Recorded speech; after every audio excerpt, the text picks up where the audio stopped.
Kalangala district is found in Lake Victoria on the side of Uganda. Kalangala district comprises of about 60 islands which are inhabited. Bugala Island, where this project is located, is the biggest. The island measures about 30,000 hectares. I went to school on this very island, but the way it was back in the 70s, it was just forest, grasslands, and the main activity then was fishing. But when the fish stocks dwindled from the lake, the government, together with the private sector and donors, they introduced this project. This is the main island road. It was a little village road, but now you can see it's a very nice road. Plus, you can see the electricity lines. All these have come along because people have income. In a nutshell, the 11,000 hectares of oil palm has caused a very big change. Government started in way back 1970s to do the trial version on the oil palm project. That's where on the bidding process, they chosen as the ideal partner is BIDCO. We call it in 4-piece project. It is a public, private, people project. The main objective of this project is a poverty elevation. Kalangala is one of the poorest and remotest district in this country. They started with the roads development, ferries transportation improved, there is a power project came in, and now it is everywhere in the power in the island, and there is a drinking water supply. Today is one of the most successful project is the government, they call it is the role model project on the public and private partnership. I am the general manager for the Kalangala Oil Palm Growers Trust.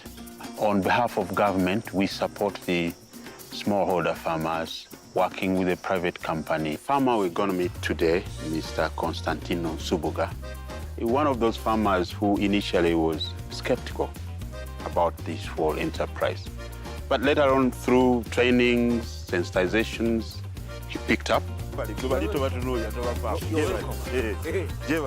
I love my work very, very much. I like farming.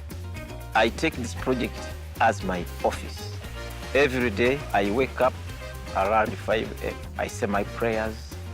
Then exactly at 6, start to do the work. Gender balance is very, very important. Where, remember, man, you can't be successful unless you have a wife. So my wife, she has got 5 acres.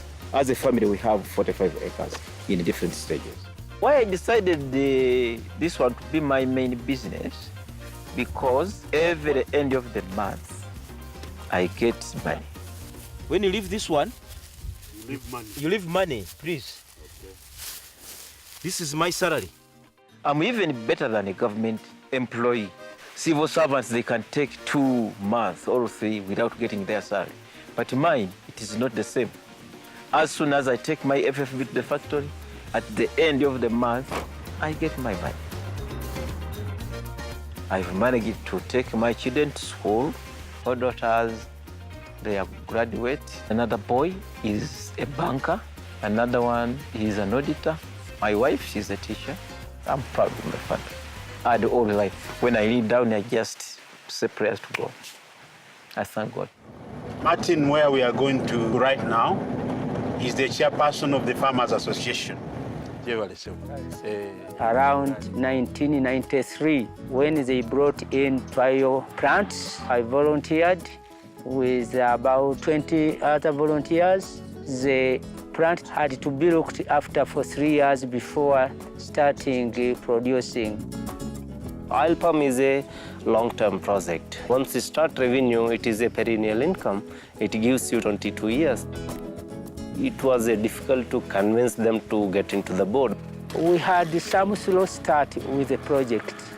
They thought that the project was too generous to be true. It funded farmers right from bush clearing up to production level. Every project has its ups and downs.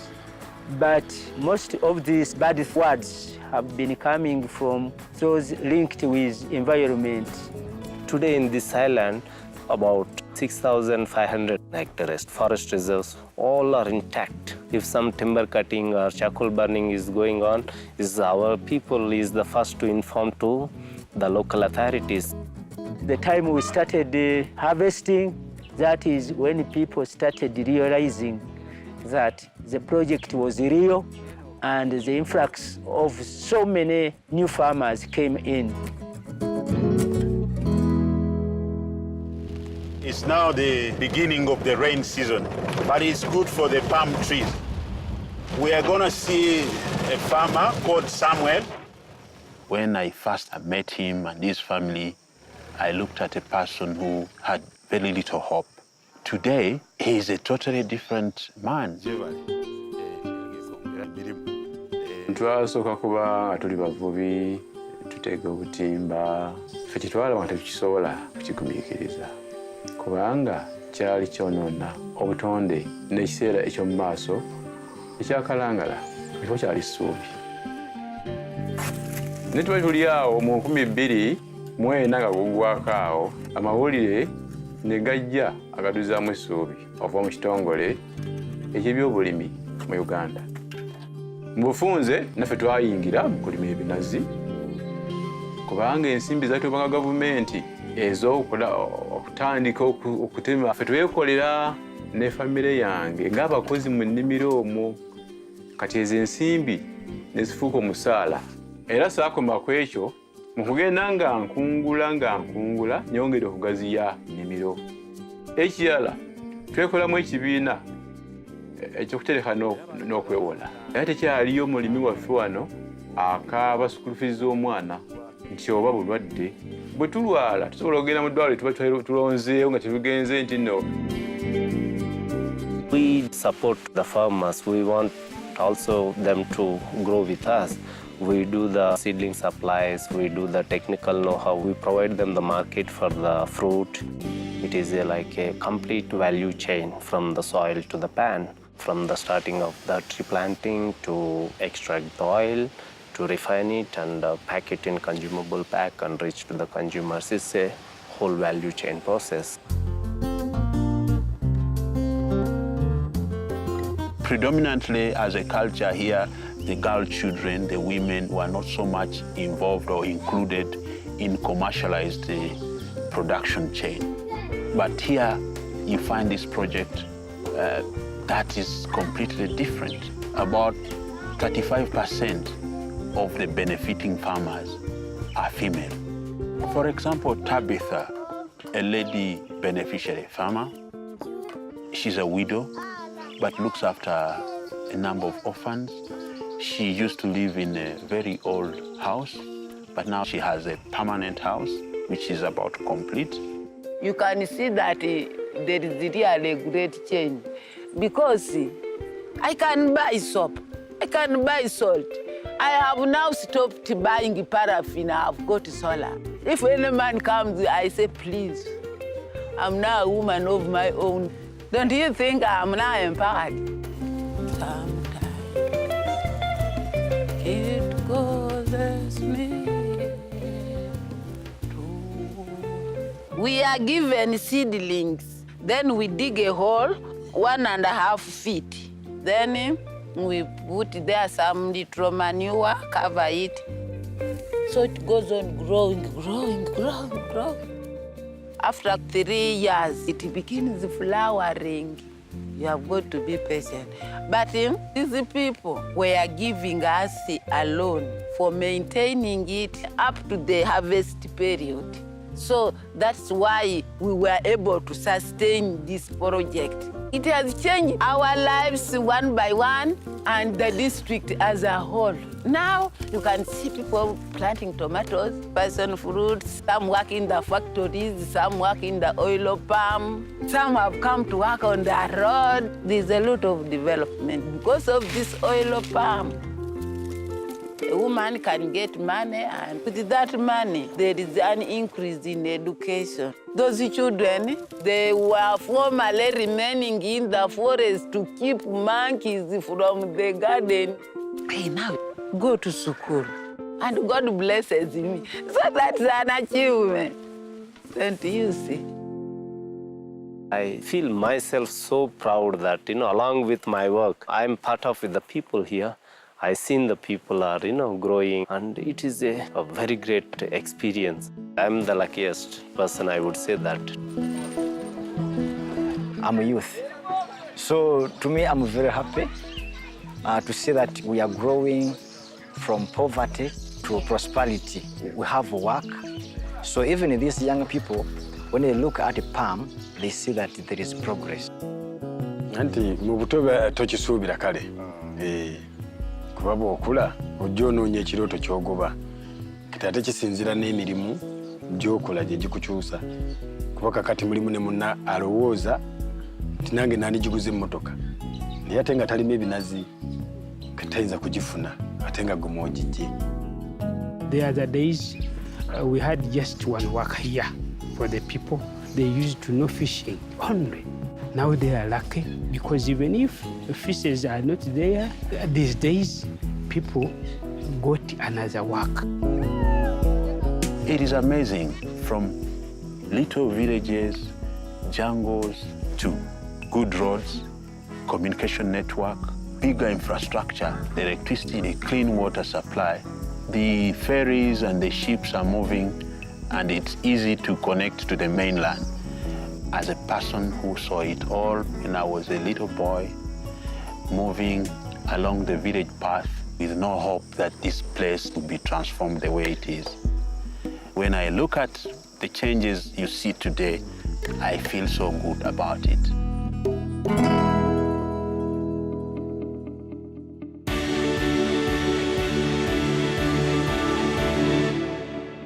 Field to Fashion is a project which takes the seed of cotton all the way through to the final product.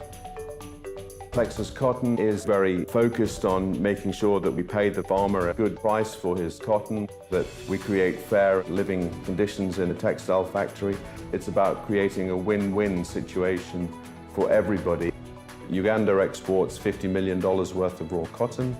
It has the opportunity to turn that into $750 million worth of finished goods. And if it does that across the whole of Africa, then Africa has the ability to create 9 million jobs and $30 billion worth of GDP. The African supply chain is the most competitive supply chain in the world. Uganda is the first project. We have a huge cotton industry in Mozambique, and we have our goals set on Nigeria and beyond.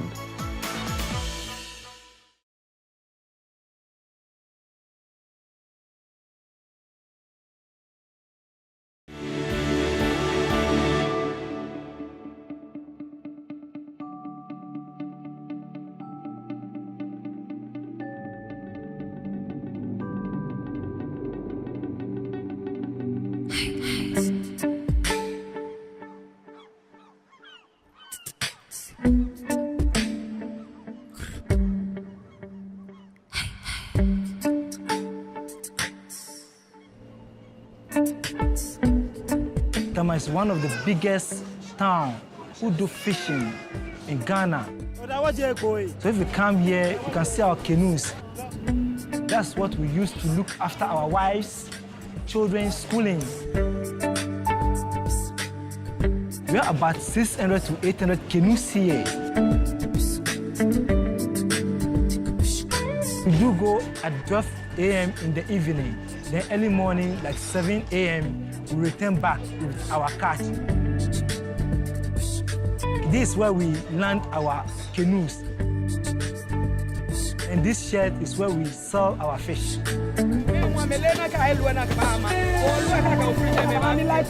The women will come and sell the fish too. They will store the fish in their freezers.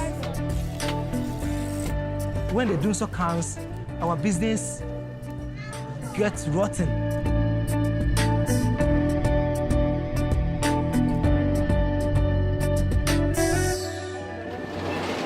some years ago, Ghana is facing with a lot of electricity challenge. They cannot purchase the ice block. And if you are able to get, it's very expensive because the company that to provide you ice block is using a big generator, which consumes a lot of fuel.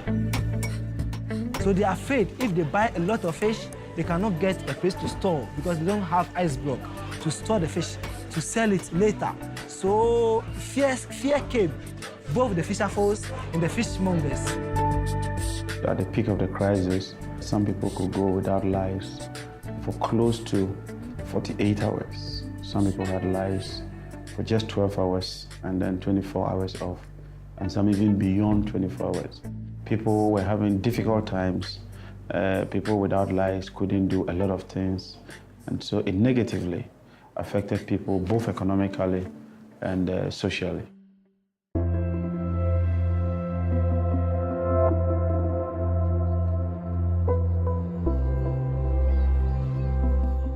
My name is Paula Brokwa, and I'm from the Eastern region in Ghana. I schooled in Kumasi at KNUST, that's Kwame Nkrumah University of Science and Technology, where I read petrochemical engineering. During those times I was in school, you'd be doing an assignment before you realize all the lights are out, there is total darkness, and you wouldn't have any other thing to do than to just go back to sleep. So it was very terrible. It wasn't good at all. Ghana was experiencing an extreme power shortage, and they needed electricity yesterday. What we were able to do is to bring a very low-cost solution to Ghana until they go into longer-term sustainable generation to supply all their country. PowerShip is a floating power plant that can serve any electricity needs from short-term to long-term, with the highest efficiencies in a most economic way and the fastest delivery times. I was told that a ship will come. So we're also monitoring. They say on the radio, the ship is coming, now it's reached these waters, this country. So we are all monitoring. When the ship got to Togo, Nigeria, we were informed that now by 6 hours' time, the ship will be in Ghana waters. Oh, well, Mufia Monami share.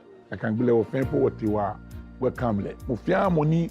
Nake agbulalele ke babo mi ofia moye aranile utoina lele kashibini akemashu jubandani wo fen wotiwa fe kusunisa ya inshona.